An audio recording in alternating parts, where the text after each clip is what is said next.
Hello and welcome to Gundog Nation. This is Kenneth DeWitt coming to you from Texas, and I want you to know that Gundog Nation is much more than a podcast. It's a movement to unite those who love to watch a well-trained dog do what it was bred to do. We are also here to encourage youth to get involved in the sport of gun dogs, whether it's hunting, sport, or competition. I want to build a community of people united to preserve our heritage of gun dog ownership and to be better gun dog owners. Stay tuned to each episode to learn more about training, dog health, wellness, and nutrition from expert trainers, breeders, and veterinarians. Be sure to go on our website, www.gundognation.net, and join our email list. You will receive newsletters from trainers and vets and breeders that will also help you being a better gun dog owner. And be sure to listen to some of our supporters, Mo Pitney, who is a very good country musician and bluegrass musician. He has a bluegrass project called Pitney Myers, and he's getting ready to come out with a new album on Curb Records, so stay tuned. Also, the music provided on our show is from Sean Brock, originally from Harlan, Kentucky, just across the mountain from me. He did all the music that you hear on our introduction and our outro for the show. Played all the instruments except for Scott Vessel on the banjo and Jerry Douglas on the dobro. Check them out. Thank you for listening. Hello, this is Kenneth Witt with Gundog Nation, and I'd like to encourage all you listeners and viewers on our YouTube channel to check out patreon.com/Gundog Nation. For $10 a month, you can become a member of our community, and we'll have access to lots of stuff. Mainly, we will do a monthly forum, an open forum, where you can ask me anything gun dog related, and we'll learn from each other in the community. Should be a lot of fun each month. We will do that. So check it out, patreon.com/Gundog Nation.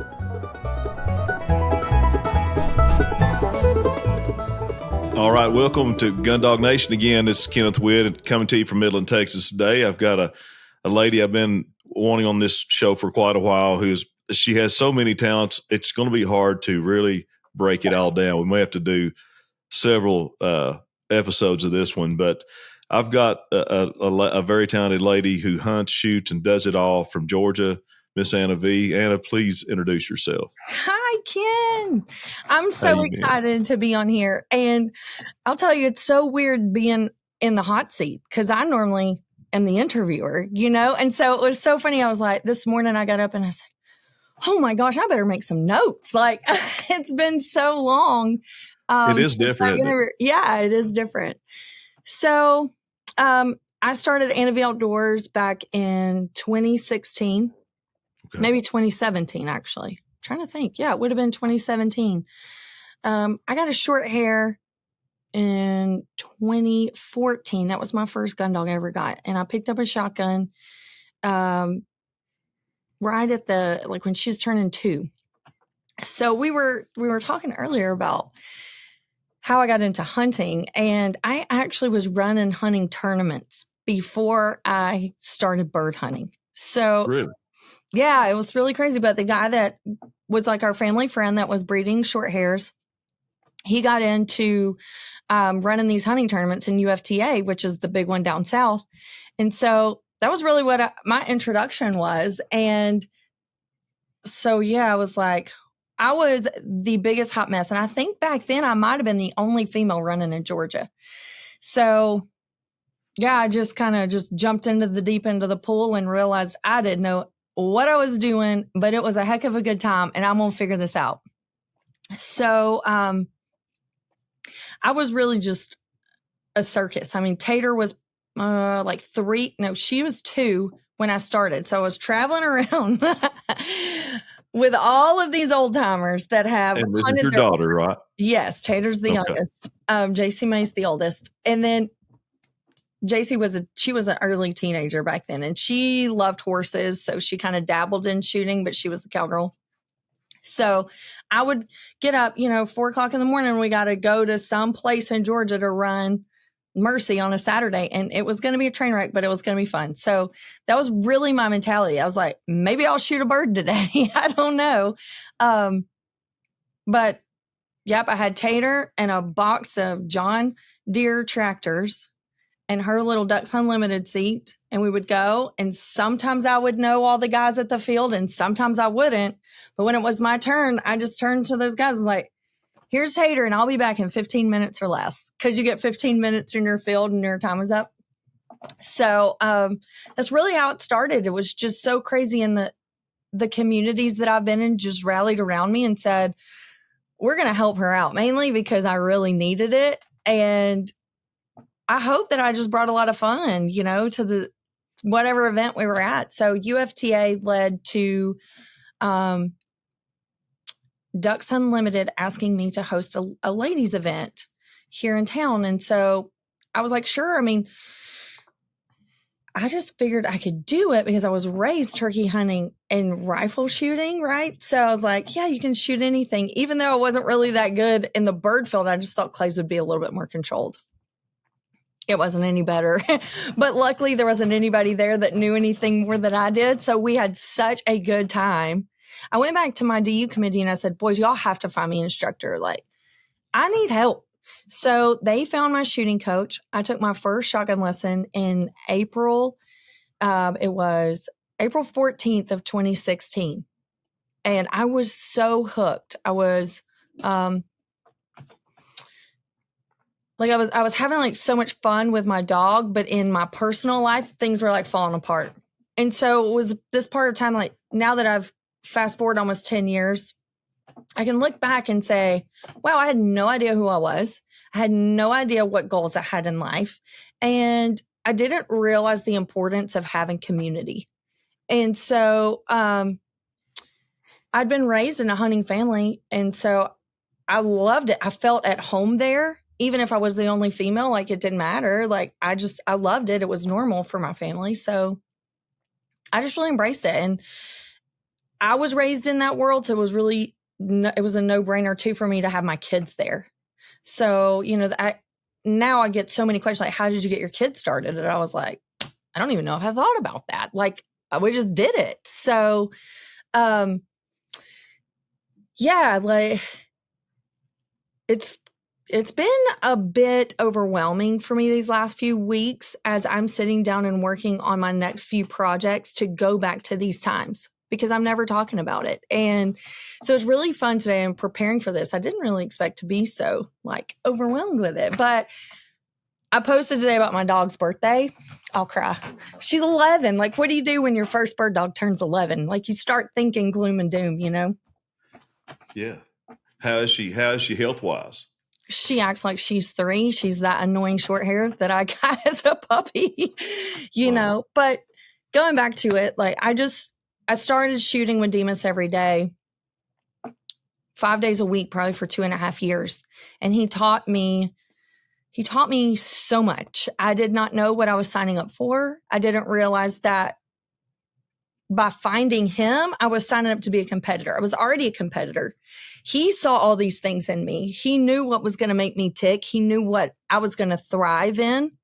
And he just kept giving it to me and fueling that fire. So before I knew it, I was shooting NSCA tournaments. I had gotten my sporting clay certification 6 months into me picking up a shotgun. And I aced the test. I made a 100. And I was the only female there. And I was the only 100. And the guys were like, I just remember like my instructor, and this is not to say for like all of NSCA, but just facing like some stupid things, which were very far and few in between. But that was rough. Like they always put me on the spot. And I'll never forget, I'm like, I don't care how hard these men tease me. I'm going to make sure that I just do it bigger and better because I just loved it so much. I thrived off the energy of my dogs. And so I'd gotten Mercy when Tater was 9 months old. By the time she was 3, she got her short hair. I was shooting sporting clays with Mercy, taking her to the clay course, taking a kid and with a pacifier, like driving the golf cart, having to turn around and go pick up a pappy, it was just so crazy. When I look back, I'm like, how did I ever build a career doing this?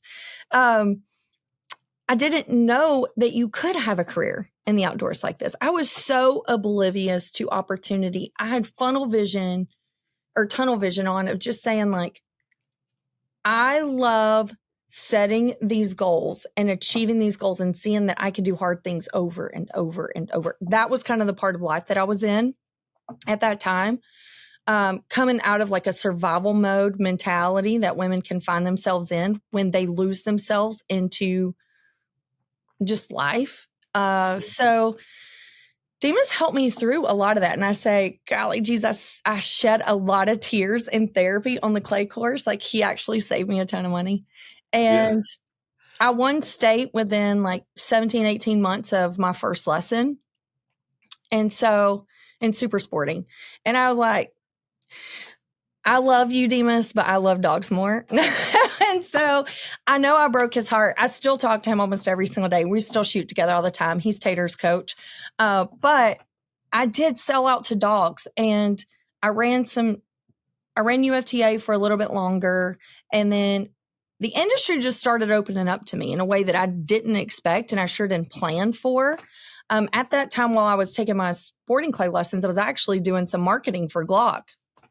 So Glock was using my pictures in places, and CZ Shotguns was sponsoring UFTA. So I won my first tournament with a CZ that just fit. Like, I just gone through several guns, just trying to find something that I can find some consistency with. And it was actually Demas's gun.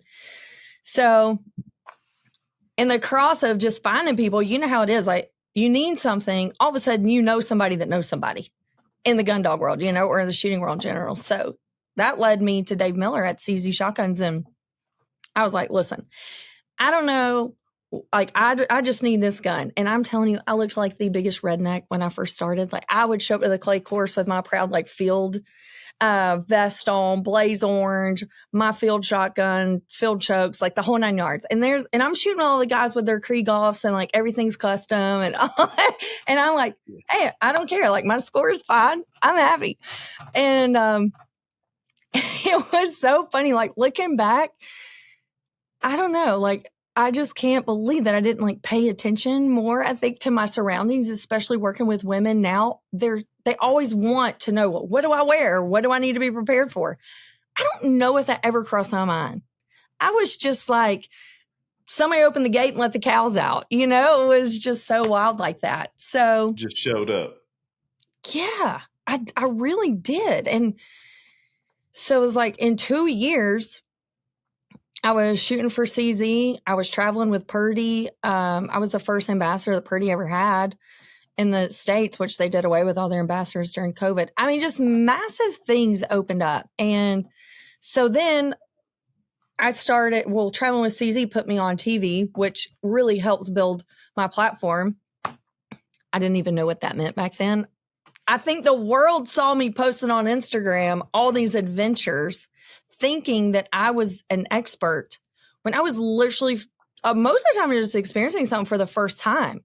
I just never said no. And I shared everything because I'm like, if I can do this from North Georgia, like little North Georgia, where we don't even have birds, anybody can do this. And it is so much fun. I'm having a ball with my kids. So I just ran with it. And it was so much fun. I'll never forget putting my dogs down in Kansas, filming Gundog TV for the first time.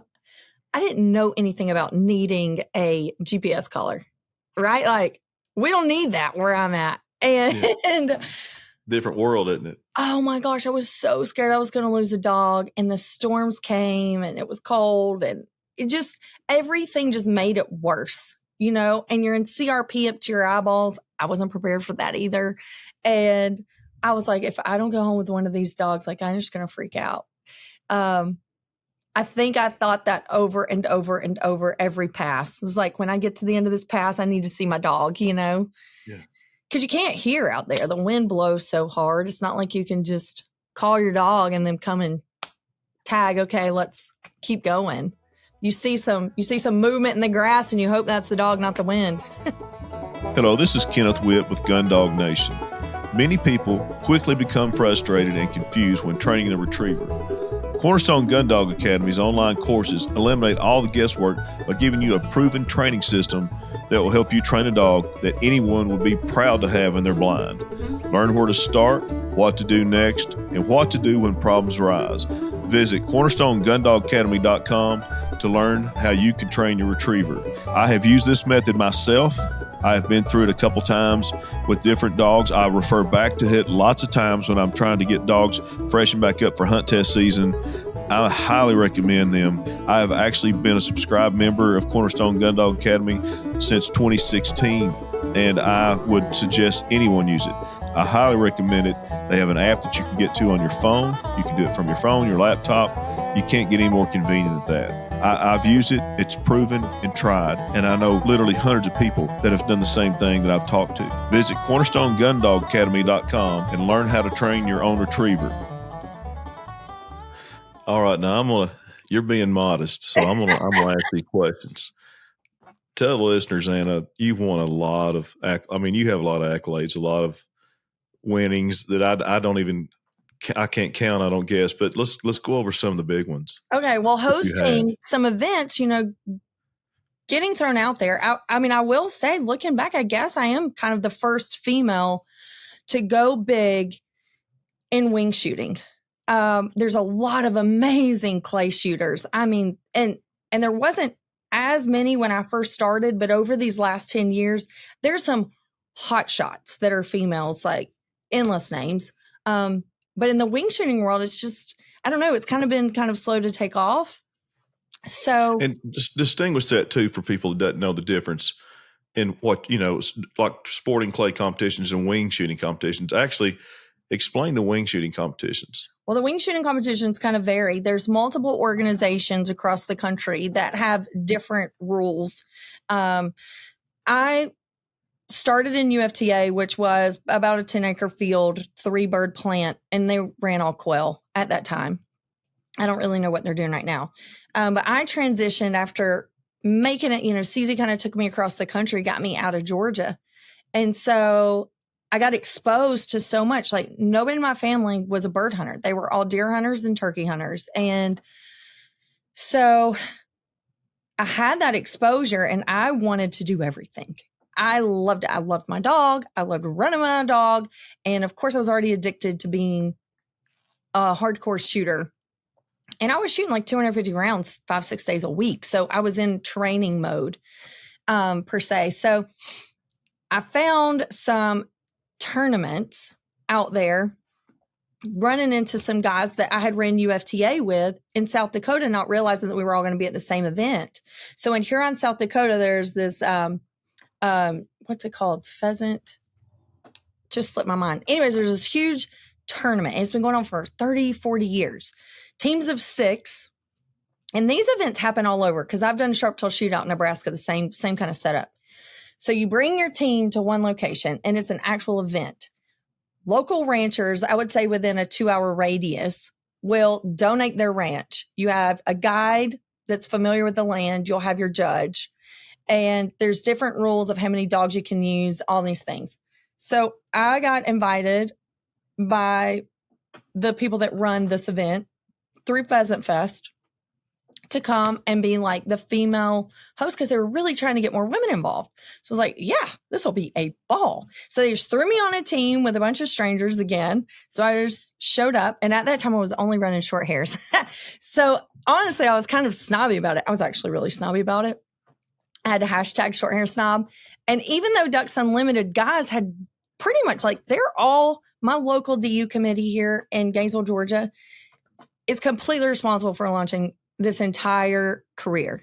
I mean, I never would have picked up a shotgun the way that I did if they had not encouraged me the way that they did. So here I am in South Dakota seeing labs for the first time, because here in the South, I had only been exposed to test labs, but I was a hunter and I didn't understand how those overlapped. I didn't understand having those test skill sets applied in the field, right? I was like, I don't know.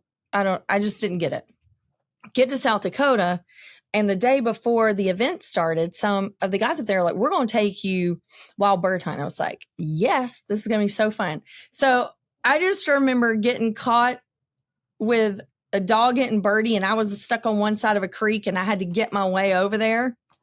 And I was like, put a whoa on that dog. And it just became like the biggest joke ever. And I was like, lesson learned. Like right here, I just fell in love with lab.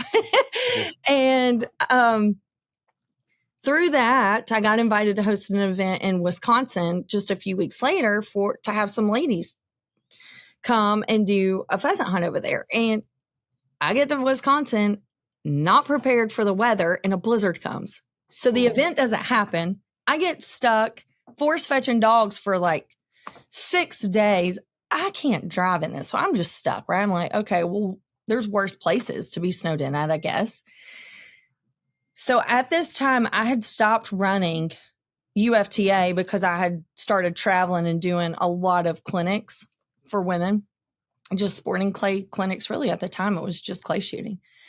And so they're like, okay, at the end of the week, we've got a tournament up here. If you want to run tournament, I'm like, oh my gosh, here I just learned about a lab.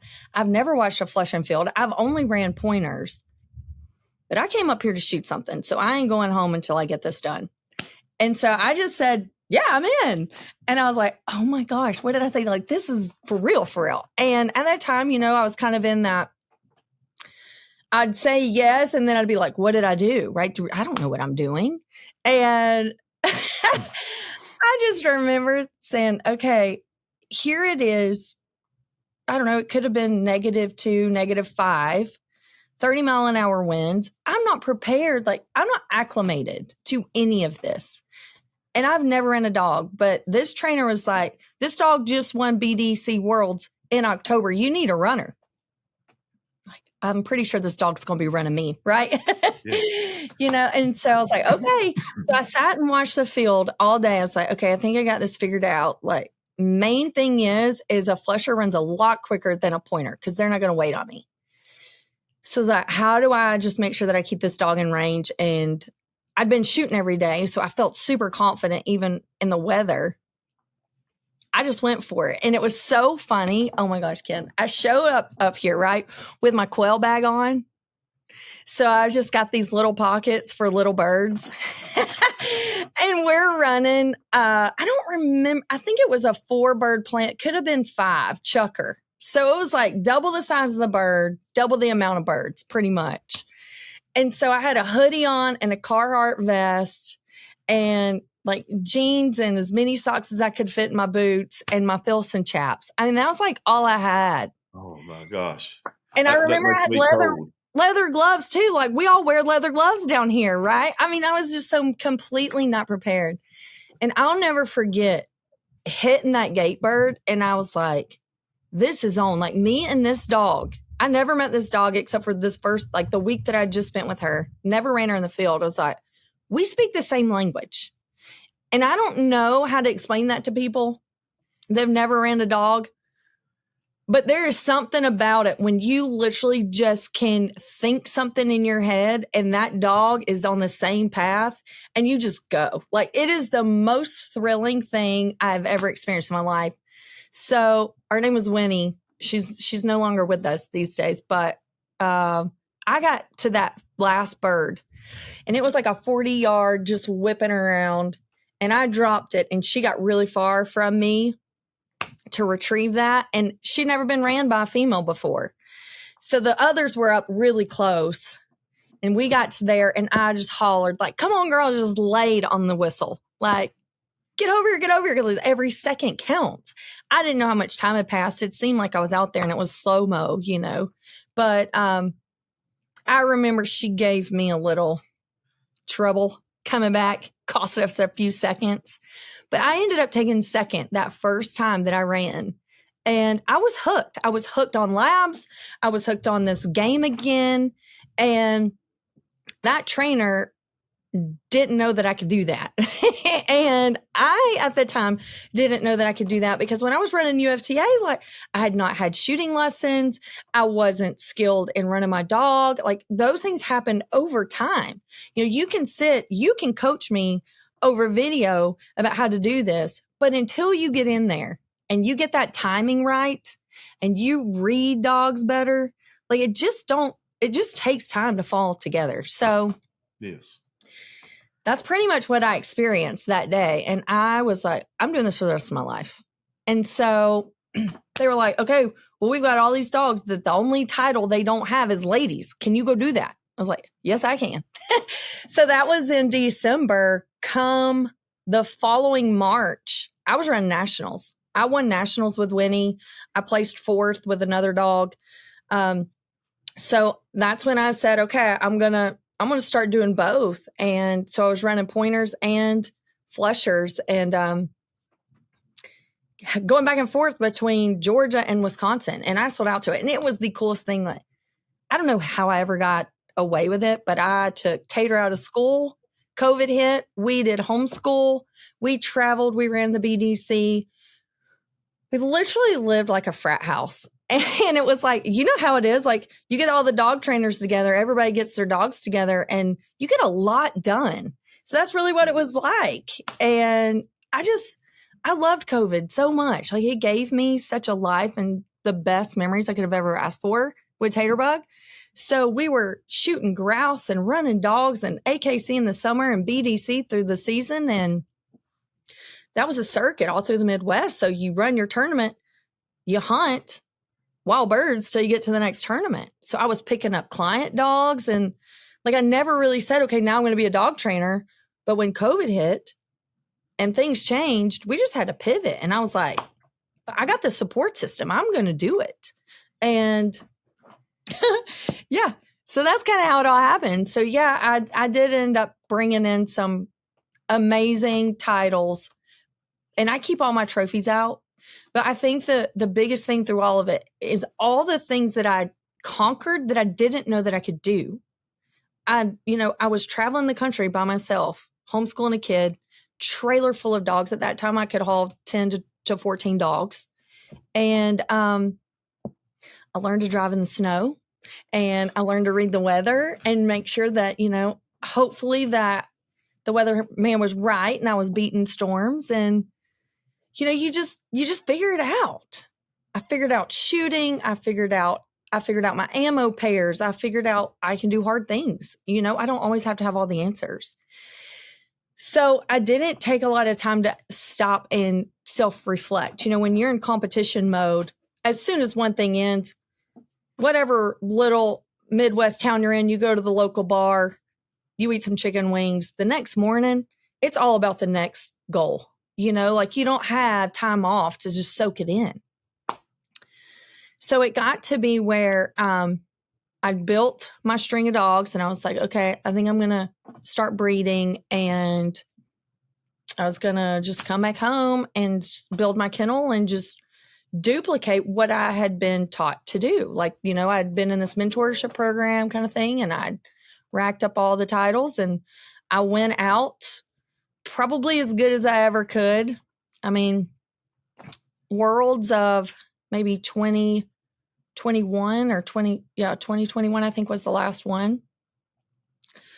I think within 2 years, I brought home like 30 trophies. And that worlds, I took first through third in pointing.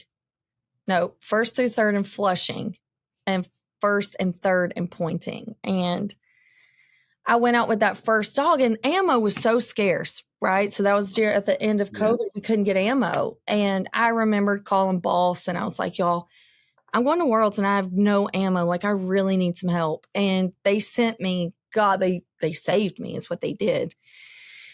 And so I had been shooting my Rosini round body with the federal pheasant load. And that was like my sweet spot, right? Like I didn't have to think about it. Like if my bead was anywhere close to that bird, I was in a distance, it was going down. And if I somehow messed up and only winged that thing, I had a dog that was going to get it. It was like one of those things. So I did not pattern my gun. Another one of those lessons you don't learn until you make the mistakes, right? You don't know what you don't know. I had it figured out and I didn't slow down to pattern my gun. And I went to shoot that first bird and I'll never forget. It was a wired hair that I just loved so much. And the owner of the BDC at that time, it was his dog. And I'd gone through all of Raina's training together with her. And I was like, I really would love to run Raina. I just love her. She's a little firecracker. And I'll tell you a funny story about her. So I went in the first field and the first bird, it's like it just took a racetrack off the top of that bird. I just saw like feathers just disappear in one thing and that bird just flew off and I was sick. I was so sick. I was like, I better just shot me out of winning, right here on my first dog in the field. So I was really careful for the rest of the birds because in BDC, it's 5 birds in a 10 to 12 acre field. And so your dog, like you set your dog off, you get your gate bird, which is kind of at the very front of the field in the middle. And then the rest of the field is broken up in like 3 sections. in the middle and in the back. So there's plant cards. Like there's a whole mental aspect of running that game. And so I just made it really careful to not mess it up. But the pointing side over there is really strong with the female BDC and stuff. So anyways, I shut Raina out. But the first time I was in Wisconsin in that week where I got stuck force fetching dogs, they're like, okay, you're a shooter. You can shoot all the practice birds. You know what that's like when you got to run dogs and you got a shooter over there. And if they miss, you have to start your drill all over again, right? Yeah. So I was like, okay. So then the owner of the BDC, who at that time would have been a straight up celebrity to me, I'm like, this is the coolest game, the coolest tournament hunting game in the country. And I'm sitting here getting to watch the owner's dog get built. This is cool. So, of course, it snowed. It was knee deep. I'm a Georgia girl. Like, we see snow if it comes for what, like 3 hours, and then it's gone. So, I remember I'm standing out there. The bird flushes, goes around me. I'm swinging with it, but my feet can't move. And I literally, like, lose balance and fall straight back into the snow. Like, I could not have had a more embarrassing moment meeting the current owner of the BDC at that time. And it was just like things like that happened to me over and over and over again. And I wish that I had just like written about all the crazy dumb things that I did along the way, because there's an endless list, I know, but it was just like funny things like that happened. And it was like, sorry, there goes $8, you know, like, that bird's gone. But yeah, it was just super fun. And then everybody just loved me around regardless, like whatever was going on, they just loved me through it. And I just wanted to do better. And I just had the best mentors along the way. So it's like, I look back and I'm like, I can't believe I did that. But then I'm like, of course I did that. I had the best of the best helping me. The only way that I could have not achieved those things is if I'd quit. Now, you said that you had a really good gun coach. Did you also have a dog training mentor? Yeah, or did you just pick it up? I would say like Tommy Wiley that I got my dogs from in the beginning. He coached me to get started. Kyle Larson out in Kansas was probably the biggest short hair mentor that I've ever had. And I still call him. I called him just a couple of weeks ago. He's just done amazing things with his dogs. And we both started in UFTA. He's running field trials now. And he breeds legendary dogs. So he's winning left and right with that. So that's pretty cool.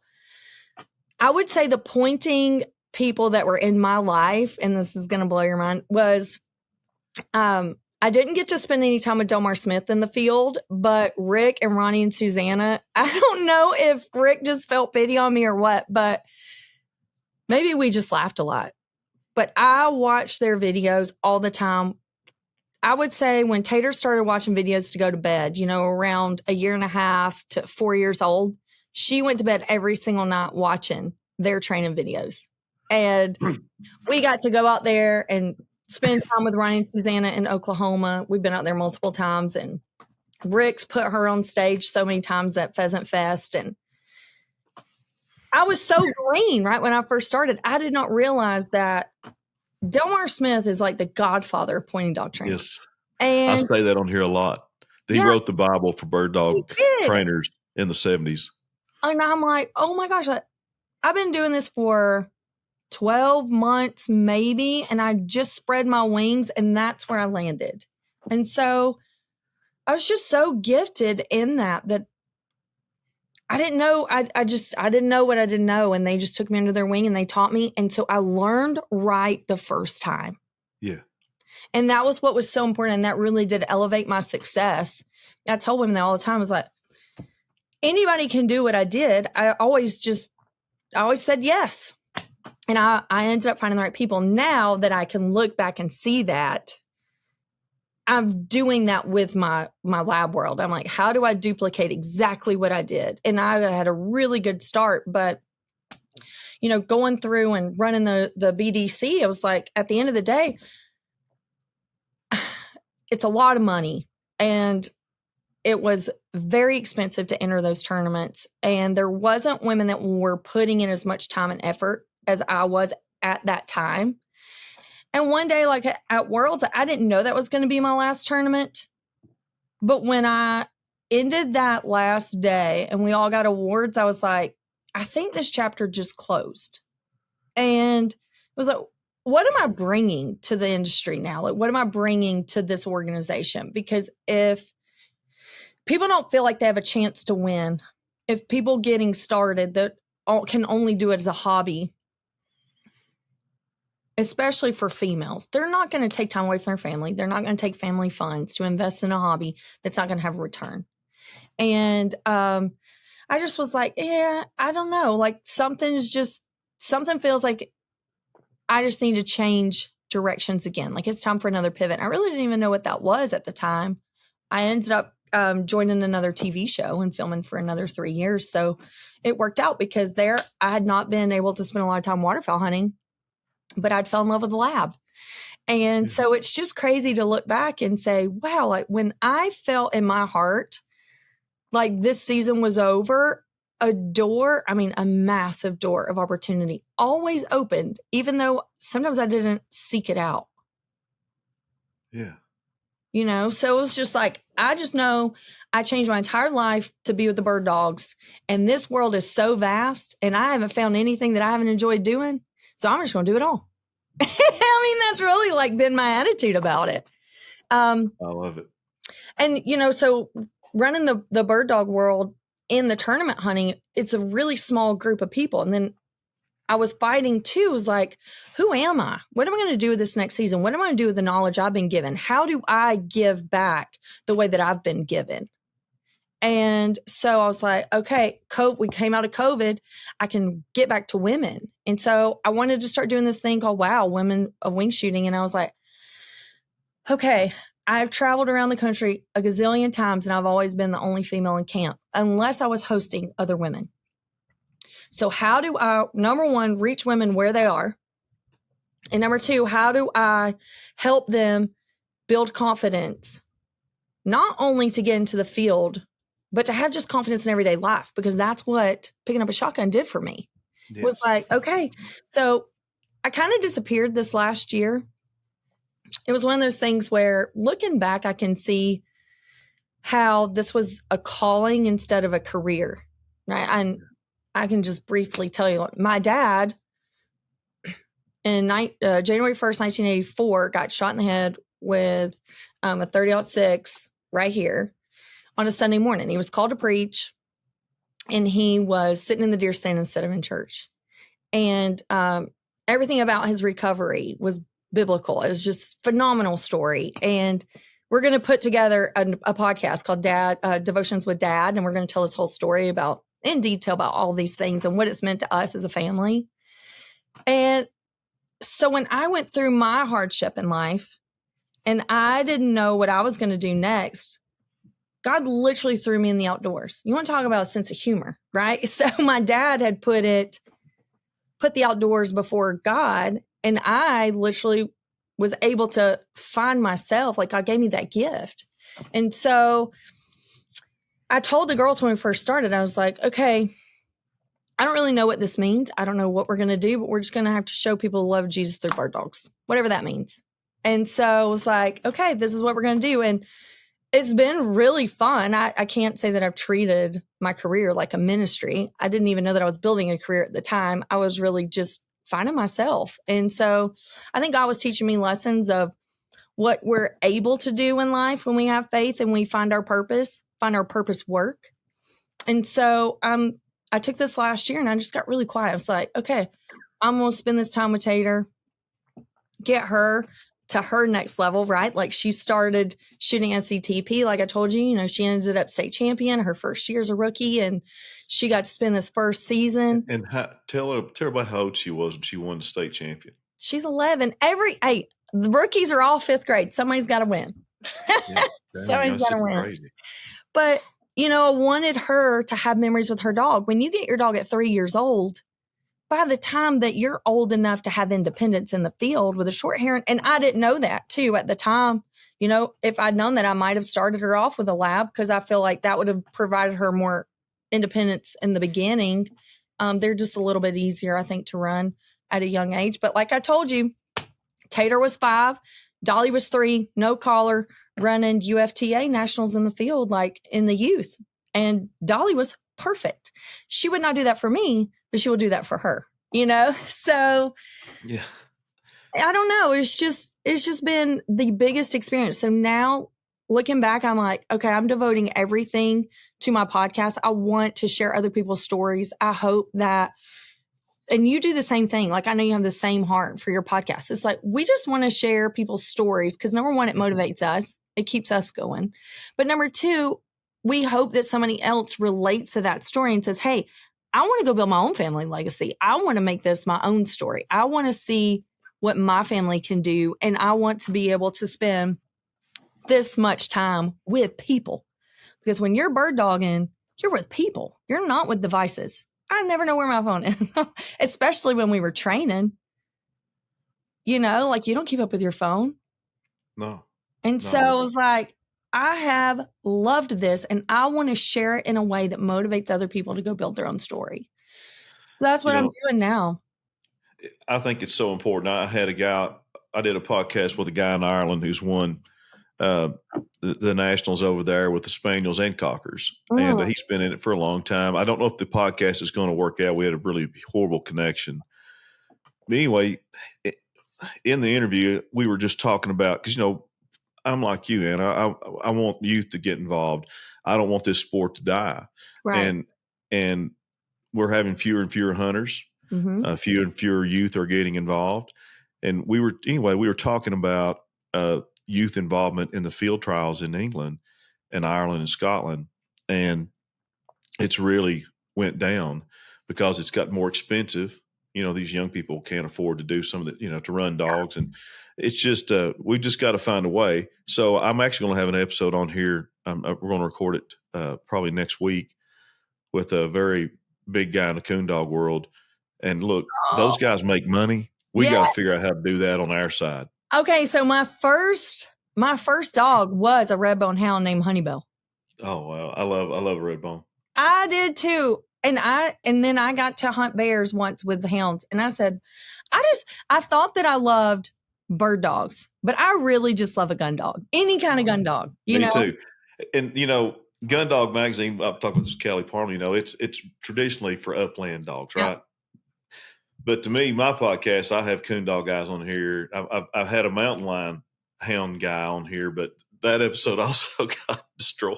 So we got to do it over. But I'm like you. I grew up, didn't grow up, but my first hunting dog was beagles.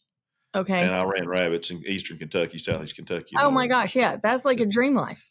Yeah. I mean, people think it's weird. I'm a nerd, but dropping that tailgate, listening to them dogs run through the mountains in eastern Kentucky, I loved it. I know when I turned 16, I had a Toyota. Me too. Yeah. And then when I went bear hunting with the guys, like not too long ago, I was like, this is what that truck was built for. That's all everybody runs Toyotas because you can turn it around on a single lane, dirt road with your dogs in the back. And I'm like, oh my gosh, I would be driving through town with my striker on top. Like, look at this dog, I tell these West Texas guys, I said, man, back in the day, because I'm 56 years old. I'll be 57 in September. But a Toyota truck was in eastern Kentucky, in East Tennessee, they're just narrow enough to go in the mountains, like a four-wheeler. About like a side-by-side is today. They're actually probably the old ones were more narrow. Yes. And everybody had a Toyota and everybody had a dog box in the back. And that was your hunting machine. And you could put one for sale and it would sell in 24 hours if you put it for sale in your yard. Because they were like gold. I know Tater's going to end up having to have a truck where she has to lock her hubs. I'm convinced of it. Like one time in your life, you got to get out and do that. Make sure you do it before it's too late. You have to get out in the mud to lock your hubs. But you can't stick a Toyota. I've had, I don't know how many of those old regular cab 4-wheel drives, but yeah, my buddies call it the ISIS wagon. It look like, you see them in the Middle East and they're riding those Toyotas with guns out of the back. But anyway, so now I know that you spent all this time, in the hunt competitions, shooting competitions. Yeah. What's Anna's life going forward? What's the next chapter? Okay. So, when I got into this, I had this whole mental management thing where I found myself, right? And I'm like, I'm this hardcore competition girl. I'm just going to go win it all. And And it was so fun, and it drove me to have a sense of excellence. And through that, I got involved in advocacy. And I realized, what's the point of working so hard if we don't keep our rights? So I started hammering down on all the advocacy stuff. And so I got introduced to SCI, and then they just fueled that fire. And then the next thing I know, I am deleted and kicked off of all social media. So I had built all of this, like this amazing platform, all these friends from all these events that I'd been to, and I never thought twice about backing it up. I had pretty much created this whole journal of my entire life, of everything I did with my kids. And it's not necessarily the pictures. Like, I'll probably have the pictures, but I don't have the words. Like, I wrote those words in the moment of exactly how I felt, exactly what I learned, and I don't have it anymore. So that was awful. Not to mention that once I turned this into a business, you only get paid for your followers. And I was like, well, that's gone forever for me, because I can't build anything anymore. And so I don't know, it was one of those things where I was like, okay, everybody's like, will you hire a hacker to go find your account and get it back from, like, a good hacker takes over the bad hacker? I was like, how do I even do this? So it became one of these things where I was like, forget it. There is a bigger reason as to why this happened. You know, you can always look at it, glass is half empty or it's half full. And I was like, I don't care if I never have another social media platform. Nobody can take away my experiences. Nobody can take away my skills. Nobody can take away my knowledge. Nobody can take away my wisdom. And I'm just going to keep doing what I've always been doing. And if the industry doesn't want to keep me around, I'm still going to be running dogs. And I just had to come to that realization and accept that, which was really hard, because you just don't know how things are going to work out. But I tell you what, I would say that I've accomplished bigger dreams that I didn't even dream since I lost my social media. How do you even explain that? Purina Pro Plan. Here at Gundog Nation, we use Purina Pro Plan for our dogs. We actually use the Sport Performance Edition, which is 30% protein and 20% fat, the beef and bison. It contains glucosamine, omega-3s for their joints. It also contains amino acids for muscles and antioxidants. And it also has probiotics. It's guaranteed to have live probiotics in each serving. There's no artificial colors or flavors. We see the difference in our dogs. We see the difference in their coat, their performance, their endurance, and also in recovery. Be sure to use Purina Pro Plan dog food. The reputation speaks for itself. There's a reason that Purina has been around for such a long time. We suggest that you use it, and we are so proud to be sponsored by Purina Dog Food. You know, I wonder if it's just because we get so, and I'm guilty, we get so focused on keeping up with all that it takes us away from our creative time. I don't know. I don't know the answer, but I think maybe it give you time to sit and really dig deep. Yeah, it is a job. Like, it is a job. And, you know, I don't know if people realize how these contracts work, but you're obligated to do so many posts or, you know, so much to keep up with your relationships. And they are so important. Like, for me now, one of my soapboxes is the fact that I want people to appreciate the art and dig into the art of wing shooting, the art of dog training, and not get caught up in the hype. You know, there's so much hype out there that doesn't come with wisdom and roots and knowledge. It's where the majority of people that have the time to do the marketing aren't doing the job. How many times have we talked about that behind the scenes? Yeah. You know, the people that are really digging in and doing all that stuff, like, you don't have time for your phone. And so it takes such a big team to do everything. Like, one person can't do it all. And I backed myself in that corner because I made all these commitments when I had a team. And then all of a sudden I didn't have a team anymore. And I still had these commitments and I still had these dreams. And I was like, wow. And so that's what I was talking about. Like, I feel like I'd kind of put my career before my calling. Was like, what am I supposed to do? Because I loved winning trophies and I loved winning dogs. It's kind of like they were talking about in church last night about the Holy Ghost goosebumps. Like, we're not supposed to go to church for that. That's what I was living on. I was living on adrenaline junkie from one town to the next, loving raising up these pups and people trusting me with their dogs. And, there was nothing more exciting and this, when you train a dog and you send that dog back home and that dog is successful with the owner, it's like the biggest compliment you could ever have. Like, it's fun when we're successful with them, but when somebody else is successful with something that you built, like, that's real. And so I just got addicted to that. And I don't necessarily know if that was exactly why I was supposed to be here, but I definitely celebrate the season that I got to live that life. Yeah. So now it's all about the wow. We're going to build wow. We're going to have monthly programs put together, and I've dabbled in it some.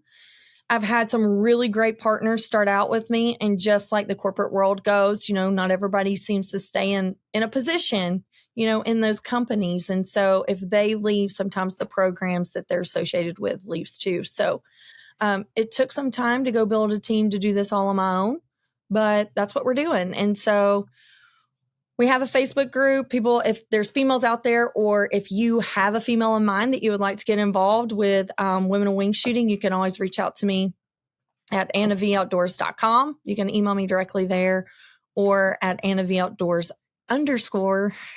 That's where I am now on Instagram.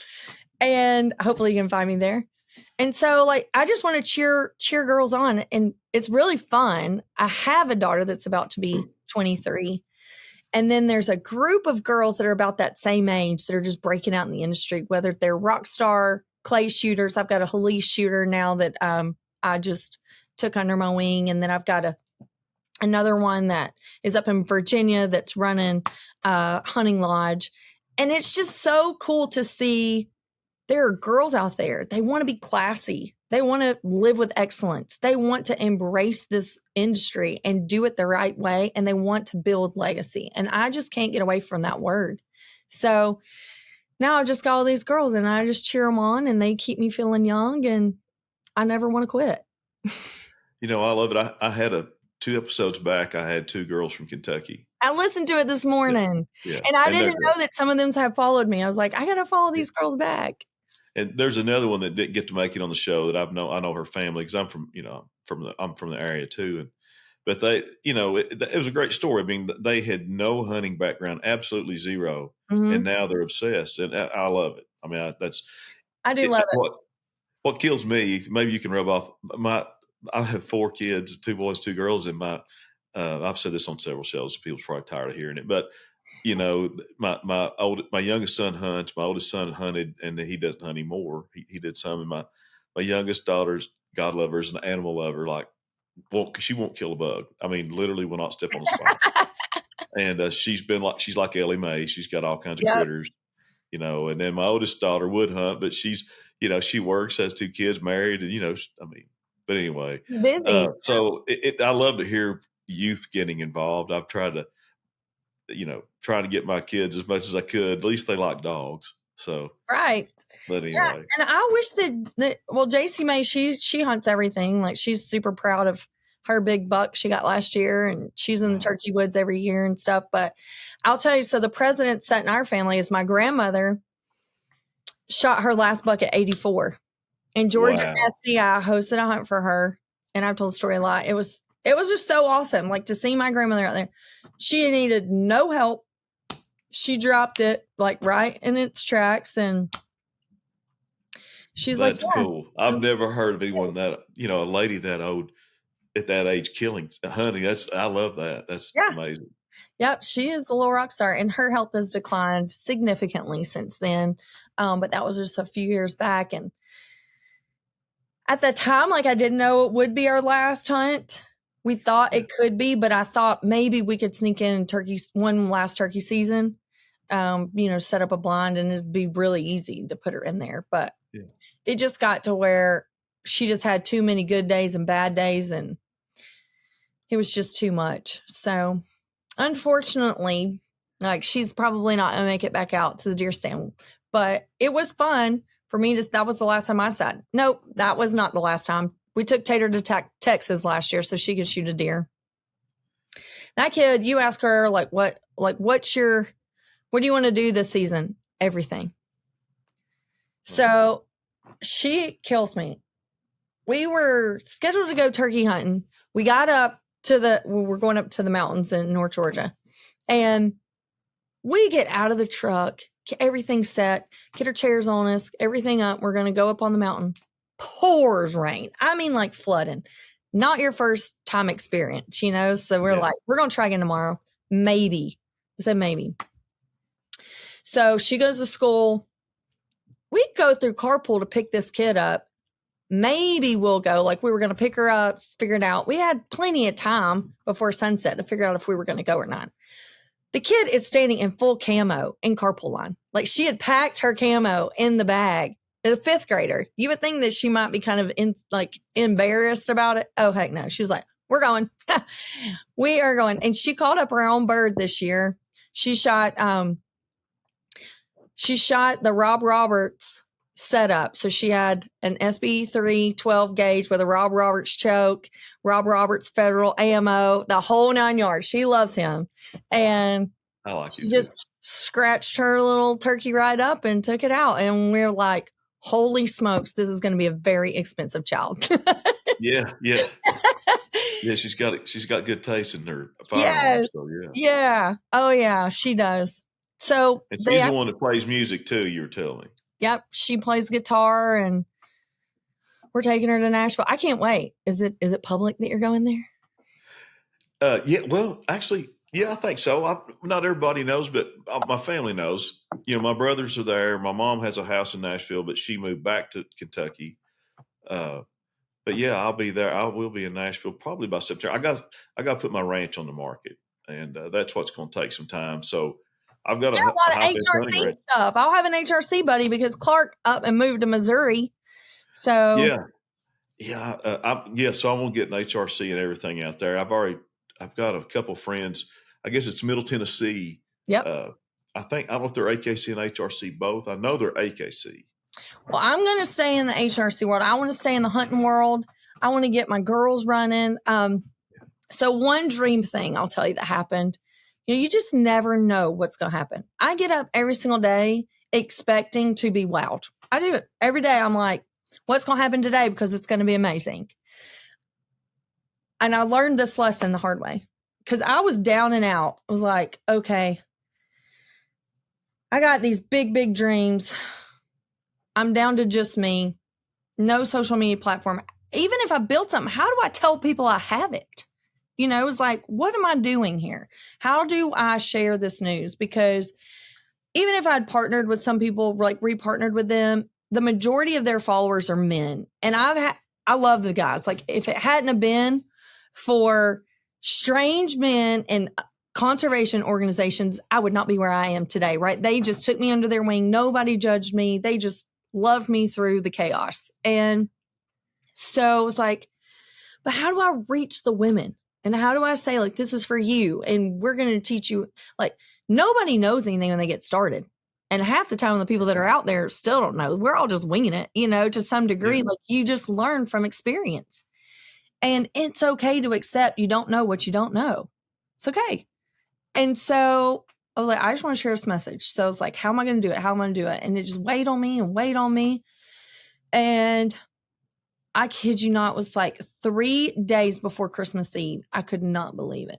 I get a message that takes me back to the very beginning. I told you that I'd gotten to travel with Purdy, which is a hilarious story. Purdy Shotguns is one of the premier shotguns in the world. Bespoke shotguns, I think they start at like $80,000. So I didn't know they were that much. Wow. Yeah. That's why I don't have one. But. And so they're out of the UK, and through traveling with them, I had met some other people, in the industry, and you just have fun at your little events and all stuff. One guy stuck out to me, Kevin Sturck. He's the head instructor up at Griffin and Howell in New Jersey. Griffin and Howell in itself has the coolest history. They were a gun shop that was in New York City back in they started in 1930s, but they had actually bought out Abercrombie and Fitch, which was an outfitter in New York City. It was not originally a prep brand. Okay. It was an outfitter. Did not know that. Yes. So Griffin and Howell bought them out. They are so famous for building the best custom American made rifle. bespoke style. I mean, just phenomenal. So their gun club is up in New Jersey, and it's called Hudson Farm. And I knew Kevin from working, like traveling with Purdy, because he is a Purdy gun fitter here in the States. And then they also sell them. So when we would do events, I would run into him all the time. And he is this loudmouth, like fun, just life of the party New York guy, right? And he's just so full of wing shooting knowledge and shooting knowledge. He's like 70 years old. He's done everything. And he just has stories from sunup to sundown. So we started doing a podcast on Tuesdays, just he and I. So he like comes on and we just have our own series because I can't get enough of his knowledge. It's just like, he calls it tribal knowledge. Like you only can learn things if you sit down with the people that's done it before you. You can't read this stuff in a book. So I was like, man, I don't ever want to forget a word. So we're just going to record it and use a podcast and everybody can hear it. You know, it'll be so fun. Oh, yeah.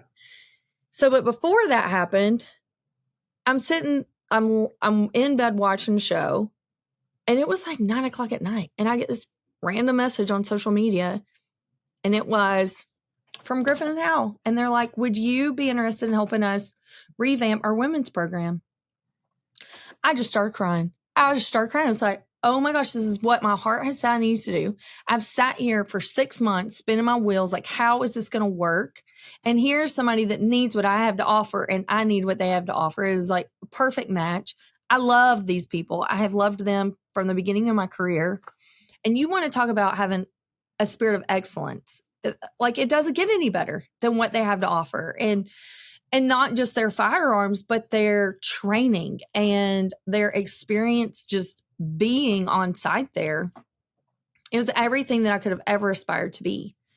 So I had also put 3 trips back-to-back years together. So this would be summertime bird hunting. You know us.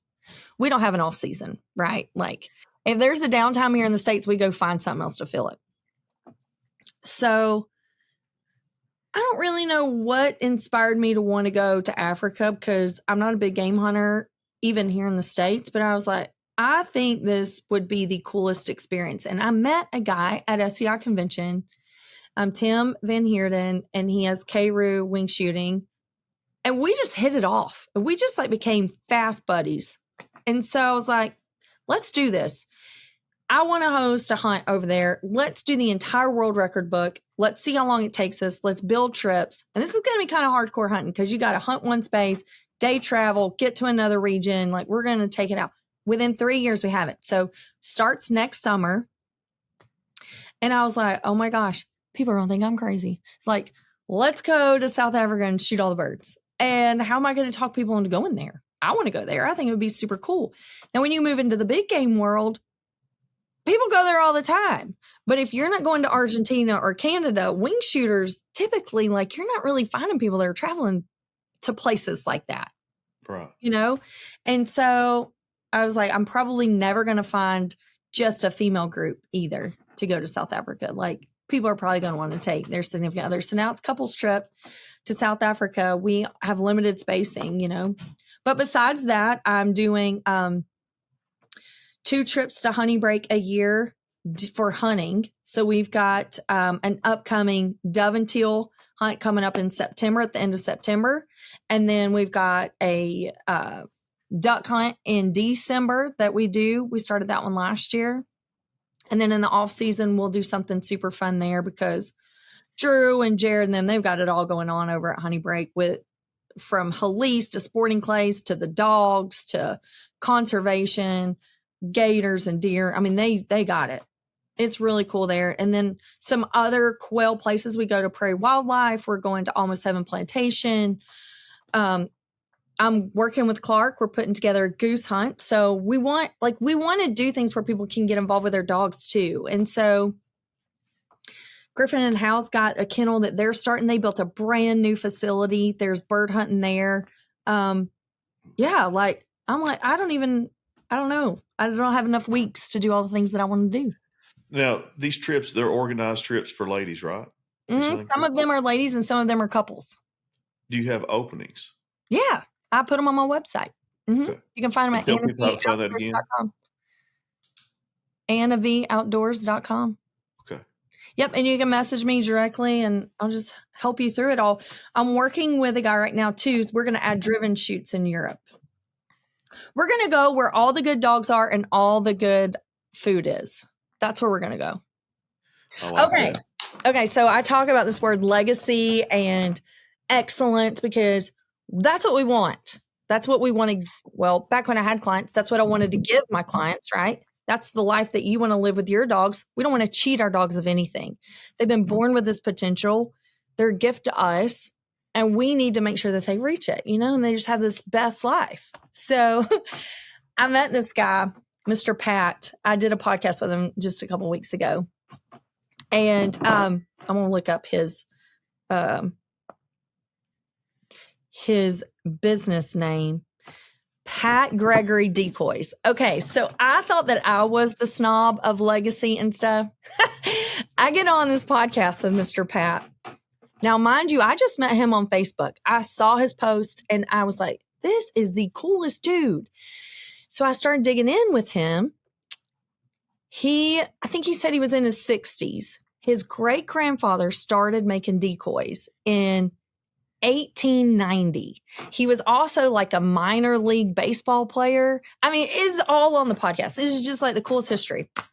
And so he elevated this standard of legacy and excellence. He was like, you put all this effort into your dog. He's like, you don't even need to insult your dog by letting it swim through plastic decoys. And I was like, oh my God, I've never heard that before, ever. I was like, that's it. That's it. Like right when I thought we'd gotten to the top of these fancy shotguns, it was like, nope. Now we have to have all hand-carved decoys. Yeah. That's pretty cool. I like that. That'd make a good Even if t-shirt. you just have a couple, I know it's like a big, tall order to have a whole fleet of hand-carved decoys, but it's a lot of money. Yeah. Why not? Why not build something that you can pass down? Yeah. I just thought it was so cool. So I just loved this journey of the people that we've met, just meeting you. How many friends do we have in common and we met on social media? Yeah, it was crazy. It's actually crazy the number of people I knew that knew you, which was quite a bit. Well, I have traveled many circles and it has been so fun and I'm just so grateful for it. It's like, it's probably very overwhelming to a lady who's just picked up a shotgun for the first time or saying, hey, like, I want to take my first lesson. Like, you've done all these things, but I didn't do it at once. And it's not necessarily realistic that I could even duplicate what I did if it hadn't been for COVID. But because life hit pause and I didn't stop, it was like, I think it kind of fast forwarded time for me a little bit.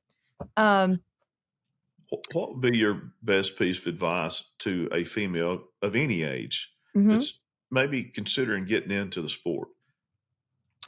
Find a mentor and it's really hard to know this, right? When you first get started, find a mentor that you can trust that can lead you along the way. And nobody's ever going to know everything, but I talk about this so much on our podcast of like making sure that you're with the right shooting coach. If they start with gun fit, that's a big green light because without the proper gun fit, you may know exactly what you're doing. But if your tool is not in line with what you see and your actions, then you're not going to hit birds or you're not going to hit clays. And it doesn't necessarily mean you don't know what you're doing. It just means you have the wrong tool. And so all the things that we do, right? I mean, running our dogs when we're hunting with them or if we're shooting clays, our gun is like our main tool. And if it's not on, our dog's going to be mad at us and we're not going to have as much fun. I mean, you can't hide the fact that hitting things is a good time, And so that's really the best place to start. And then, just because you find one, if you started somewhere and it really didn't take you to the next level, it doesn't mean you can't find another instructor or another mentor. Like you just don't give up. I always tell everybody the best place based on my experience is to get connected with the local conservation organization. Ducks Unlimited is a great place to start. They always have very knowledgeable people, members in their clubs, Pheasants Forever, Quail Forever, Delta Waterfowl, SCI. I've done it all, and I've worked with all of them. And so wherever you know somebody that might know somebody, but I can tell you, even if you don't, it might be hard to take that first step into the door the first time, but you're going to be so glad you did it. Hello, this is Kenneth Witt, and Gundog Nation is proud to have one of their sponsors as Retriever Training Supply, based in Alabama. Retriever Training Supply offers fast shipping on quality gear. Your dog will love it. Visit retrievertrainingsupply.com to purchase gear to help you train your retriever. Listen, they have some of the best leashes I've ever found. It's stuff's made in America. Their leashes are, and they source them locally. They have anything you want, fast, friendly service, fast shipping, just good people. Retriever Training Supply. Yeah. And, and then if somebody's wanting to get into the gun dog world too, HRC clubs are great. Don't you agree? In AK, your retriever clubs, any retriever club. Any retriever clubs for sure. And even the pointers, like I don't want to forget that I started in the pointing world was so good to me. But I tell you what, I'm addicted to this retriever life. I just got an English pointer pup. You did? Okay. Yeah. So what is it about how we end up flipping? I guess because I've always wanted one, and then I always grew up around buddies who had, some really high dollar coon dogs. I always loved that look, I always wanted one. And now I can have a hound looking dog that's a bird dog, Okay. So you got an English pointer. Yes, ma'am. Who'd you get it from? Did you get an L. Hugh puppy or you on that train? Hackberry Kennel up in Iowa, that's who Ronnie Smith and them, when they get points, that's where they see, how do we know all the same people? This is so funny. If you want to get into pointing dogs, oh my gosh, you just got I need help. Anyone listening, program is so good. Okay, I need. This is my first, so I need help. All the advice I can get, y'all can message me, text me, whatever. I want help. I'm never too good to ask for help. Steiny? Have you met Steiny through the Hunt Smith? He's in Wisconsin. He's a legend. I've been to the seminars. You did? Did you go to the beginner seminar about 3-4 months ago in Oklahoma. I've only been to the one seminar. Oh my gosh, it's so good. But that name sounds familiar. There were people there from all over, but yeah, he works with them too. He has his own kennel. He ran the hunting tournaments and was such an inspiration to me because he kind of did the same thing. It's it's super fun to win, but then what do you do with the wins? What do you do with that to take you to the next level? And for me, it was I just need to go inspire people. He's doing the same exact thing. He's got all the pointing dogs, and what he does is super cool. He runs dogs, and he'll go run wild birds out west and take clients out west and just get on wild birds all over the place. So you really can just do whatever you want to, I think, with bird dogs. I thought for so long, what is the way that you get from A to B? And I used to drive Rick crazy. He's like, why are you not hosting any of these clinics? And I'm like, I don't feel qualified to do it. He's like, well, what else do you need to do? And so I'm like, I don't really know. I think I just waited on somebody to give me permission. But for him, I just felt like it's just Rick, because Rick had been there from the beginning. It was and I'm like, what? There's nobody else who knows more than him. He did it. He, was like, what? So maybe I do kind of regret not getting into those pointer clinics because, man, those are special times, meeting all those people that are so enthusiastic with their puppies. And I will go to the intermediate and the advanced course. I've got to time it around, Yeah. But it was a great weekend. I did the one at their place, and I've had Ronnie and Suzanne on the podcast. Actually, we were getting ready to do a second podcast on here, and we've had some scheduling issues. We're trying to get them back on, but just great people. I've never met Rick, but bought a dog from Rick years ago. Yeah, if you have a pointer and you don't really know what to do with it, those clinics are so much fun. And you meet people that, you never know where that hunt is going to lead you. You go to a clinic, you meet people, everybody has hunting dogs. And by the time that you leave there, you're friends with every single person that's there. Yeah. And it's My first time to Ronnie and Susanna's, Brick's like, we are going over to Oklahoma for a horse show. Just go over there early and stay with Ronnie and Susanna. And I'm like, I'm not inviting myself to go stay at their house. Oh, yeah, you are. Here's his number. And I call, like, Ronnie, Rick told me to just come. Oh, yeah, we're going to be home. We're going to be training that whole week. Yeah, just show up. And I'm like, what? And it was just like that. They're very nice people. I know. And what we benefit from just their family always doing the right thing. At the end of the day, it was just like they treat everybody like family. Everybody's welcome, and they share their knowledge so freely. Yeah, and it's another guy that does that. Well, there's two guys I've met in the business, and there's several. Not the only two, but Rhodey Best and Clark Kington both will give you every bit of knowledge they have. They don't try to keep, and they actually enjoy sharing. Oh yeah, training tips with you, and I love Clark that. He was at a clinic one time, and he was like, I think that I actually enjoy hosting these clinics more than I do running. And I said, oh, like, no, you're like, nobody's going to let you stop running dogs because you're still like multiple dogs in the top 10 all the time. He burns it up at the Grand. And I know. And it's like, how do you do that? What was it? He took 18 dogs and 16 passed the Grand or something like that? It's something like that. I can't remember exact number. It could have been 25. I don't remember. It could have been up in the 25 number. I don't remember. But it was like only 2 dogs didn't pass the Grand. It's like, what? And I think that he had the highest percentage of passes that anybody's ever had. Yeah, I think. Which dogs, y'all? So sorry if we are blowing people crazy, probably making them nuts. We go back and forth between pointer people and retriever people because once you've been in it for so long, you have them. I've had every color, like the Neapolitan of short hairs. And I really like yellow and red dogs on the lab side, but I got a beautiful, beautiful fox red female. Well, and she's going to be a rock star. Is that what you got? Your stroker puppy? No, that's not come yet. That's not been born. Okay. But, and I think that, so out of that litter, Clark has first pick female. I've got second.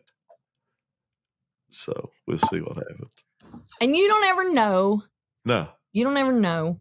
No. I'm low on black. I need blacker. That stroker through fox red dogs.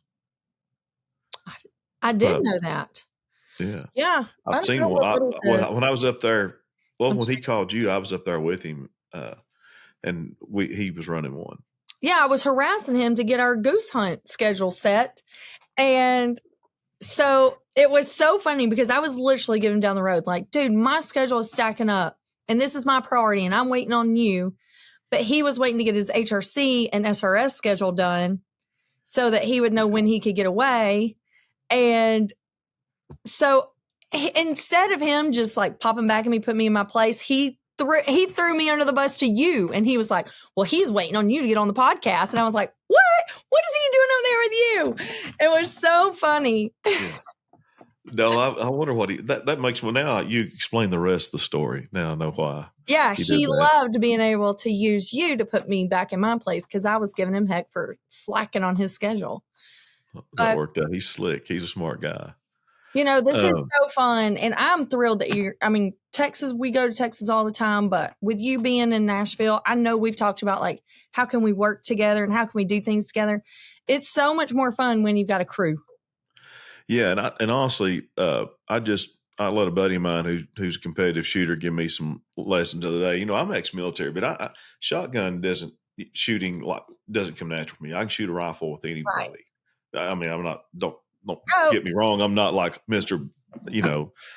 Marksman or anything, but I can shoot a rifle, but I need help, in sporting clays, and I hunt a lot, but I still want to get better. Yeah. I could use improvement big time. Well, I'm in. I mean, nobody has to twist my arm to show up at Nashville Gun Club. I love it there. Yeah. I was researching that, trying to get, I know the area. My family's been in that area since 96, but I'm not plugged into the sportsman world there yet. So I got to do that. Well, I've already volunteered you since we've been on this podcast for Music City SCI chapter. Yeah, and you know what? Yeah. I'm about to say this. I let my SCI membership run out, so I got to renew that. Yep. And you'll be at convention.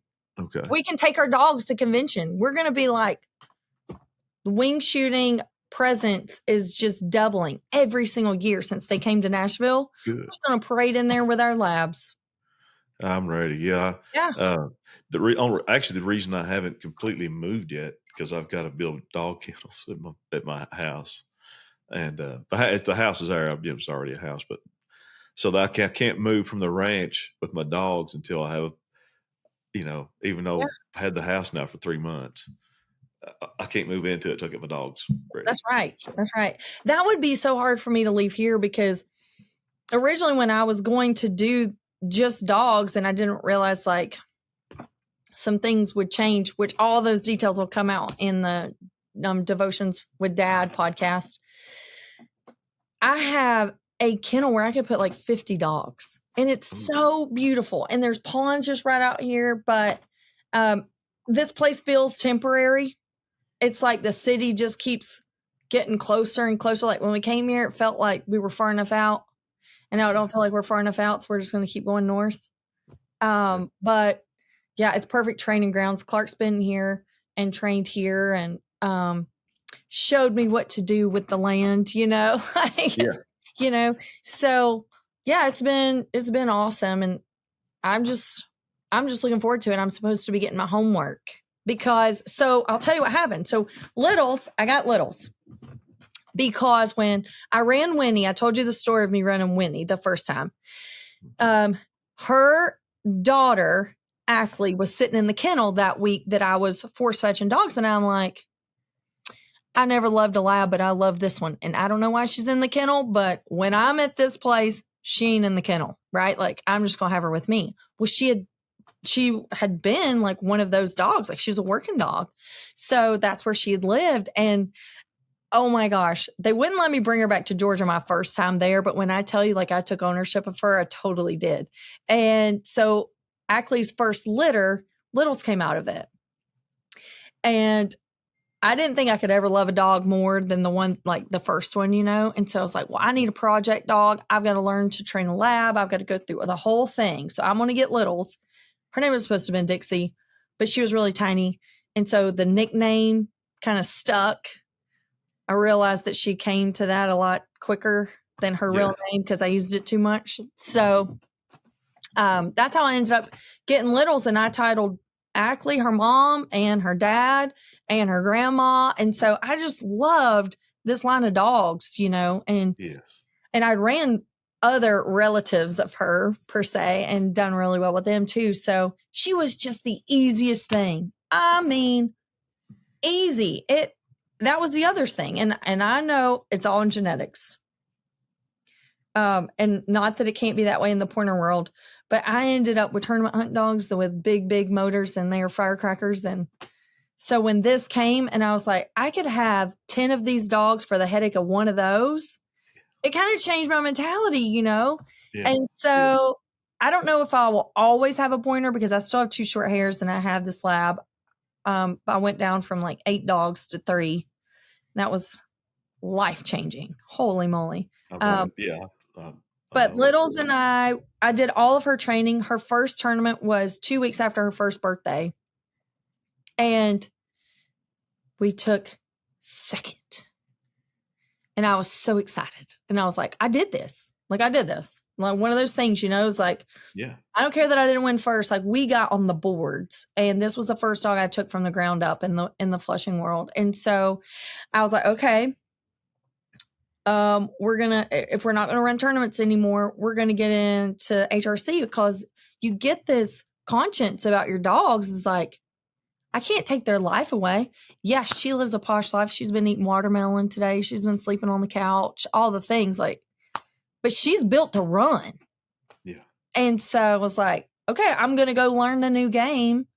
And so Clark's giving me all my homework. We've got to work on diversion birds. We've got to sharpen our skills on blinds, and marking more marks on a run, because we showed up at one HRC. Clark was over on the master field. He couldn't come over there and help me. Like, I'd never even seen one before, right? I'm like, okay, they've worked with me on the gun. I can do this because I don't even actually have to shoot anything. I don't even have to put my head down, right? Like, I can swing a gun, make sure my dog heals with me.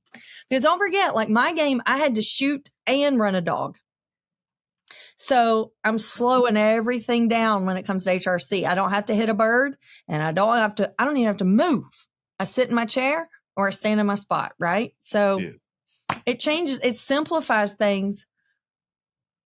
But in my mind, I try to overcomplicate it because I'm used to having to micromanage so many different things at once. Yes. So, so we're over there, and I realize, oh my God, like this dog, she is not broke on diversion birds, which luckily that didn't count against us in the season.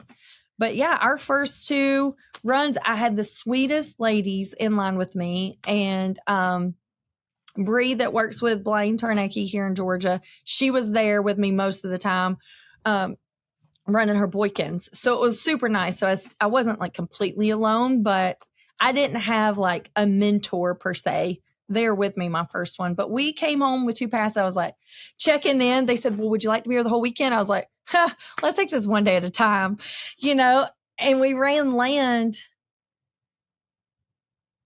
My first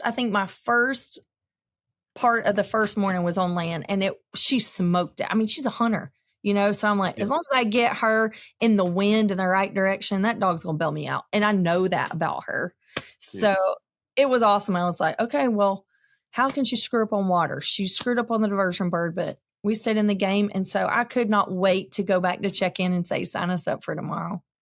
Yeah. So yeah, I love it. Fun. I'm getting ready to go through season.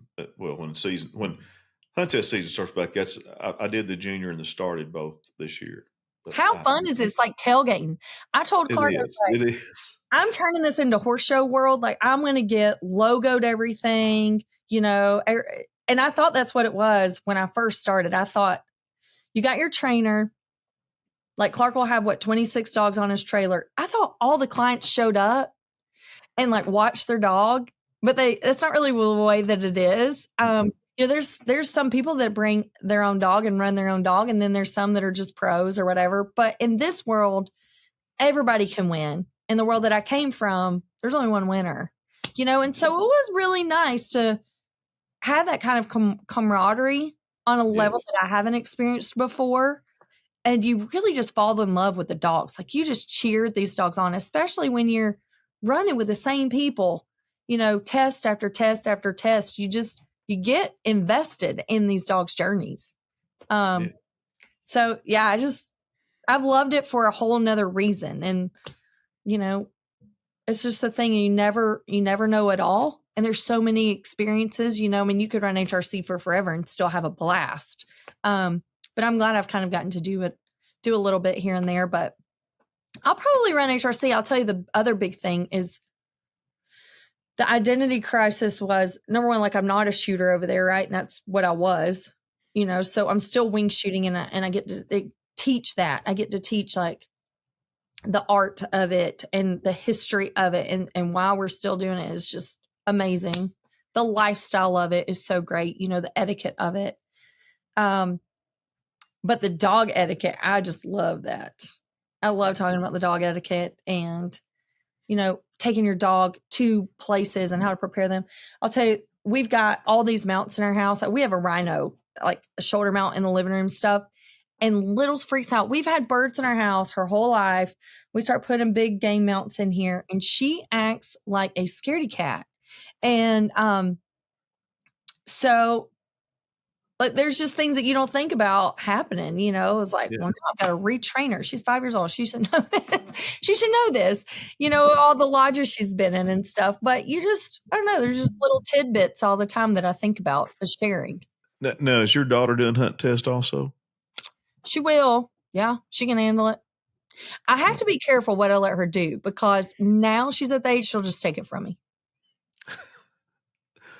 It's like she's already said, has Clark found me a puppy yet?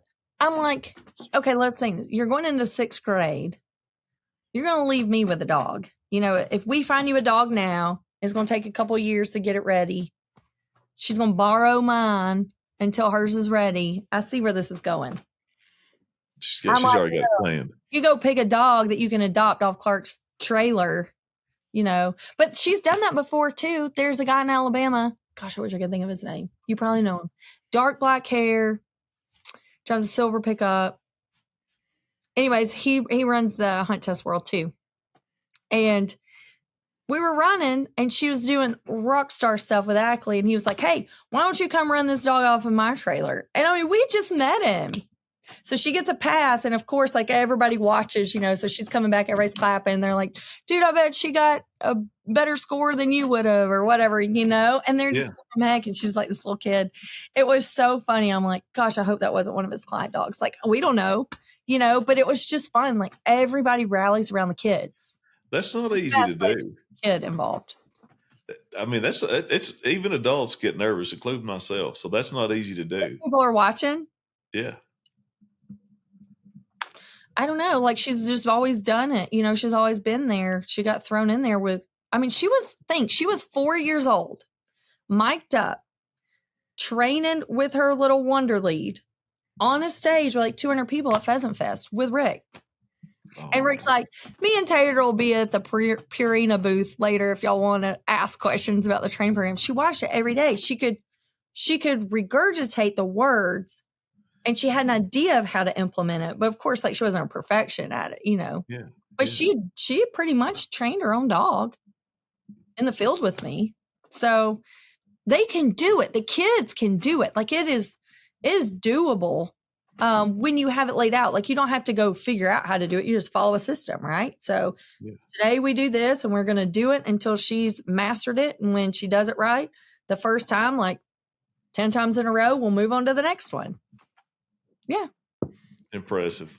Well, hopefully that gets contagious with the other kids that she's in school with and stuff. I hope so. And I just hope people feel welcomed to reach out to us. Like that's my whole thing. It's like, I would just hate to think that somebody's sitting at home having a question or wondering how to get involved because we're here. And I don't know your story about getting involved in the hunt test world or in the gun dog world. Like we are, even though like we grew up with dogs or whatever, we weren't doing this when we were kids. Me either. I've had dogs, but I wasn't doing this. Right. It's like, if somebody hadn't have shown me the way, I wouldn't have known. So that's our job. Like our job is to show the way. We have a podcast so we can share our message. So maybe people will ask us, hey, where do we get started? Yeah. No, I think it's great that you're doing that. And it's great that you're open to people reaching out to you. Just like the ladies that you got to listen to the podcast I had, a couple episodes back, those girls just reached out to girls on social media. Yeah. And started hunting. I loved it when Hannah was saying that she reached out to her teacher in high school and was like, please take me hunting. I was like, kudos to that teacher for being like, this kid's serious, And so I think it's so cool. I try to get kids that help me with my kennel when I leave town. I'm like, come back on, when it's cool outside in the evenings or whatever, and like see what the dogs that you're taking care of can do. That's the fun part. Like when they'll play with them, but if they don't know what they can do, it's a whole nother level of respect and appreciation. There's something I was going to ask you. So, I may talk to you after the show too, because I know you said you do a lot of grouse hunting. You've done a lot of grouse hunting up north. Oh yeah, I'm hosting a ladies trip to Maine. I can't wait. I've never hunted Maine. It's going to be so fun. See, I know about Maine for like bear hunting and stuff, but I didn't realize that. I guess it makes sense. Was it waterfowl or is it upland? We're gonna do grouse hunting, but we're gonna do some offshore stuff too, because there's some like little boats that Kevin used to hunt in like growing up and stuff. And we've got some museums. They've got decoy museums up there. All the things that you think we would have in the South it's such a big part of the culture up in the Northeast. And I did hunt with pit bulls, one time. Oh yeah. I went with them for sea ducks. So I can't wait to go back and just be with like a private club where they have all this history and they've raised up guys. Because this past Tuesday when Kevin and I were podcasting, he said, you're not going to believe what happened. And I was like, what? Since we talked the week before, a guy came in for a gun fit. And he's like, I'm just tired of not missing birds. He says, I'm tired of missing birds. I want a better gun. So Kevin is the pro gun fitter, you know, so he works with him. And turns out this guy's hunting in a duck club that his mentor that brought him in was brought in by Kevin when Kevin was hunting at that duck club. And he didn't even know. And so I was like, I mean, it just makes the story so much sweeter when you make these connections. I just love it.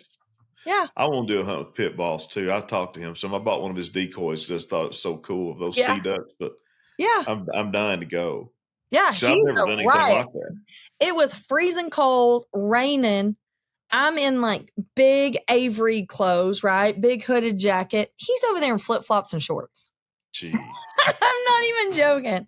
And we're out in his boat. He'd gotten up. It was at that time. I'm sure he's gotten a new boat since then, but he'd just gotten a new boat, and we were out there having a good time. It was fun.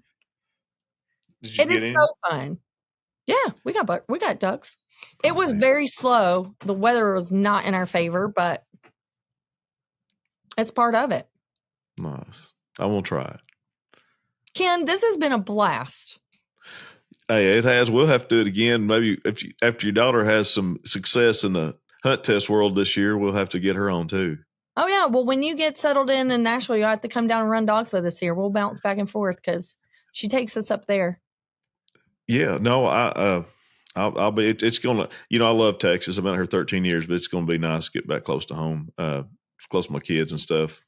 So yeah. There is something about being in the South. I love it too. I love traveling. I keep a suitcase half packed 24/7. Like there's always one in the floor, but I love coming back home.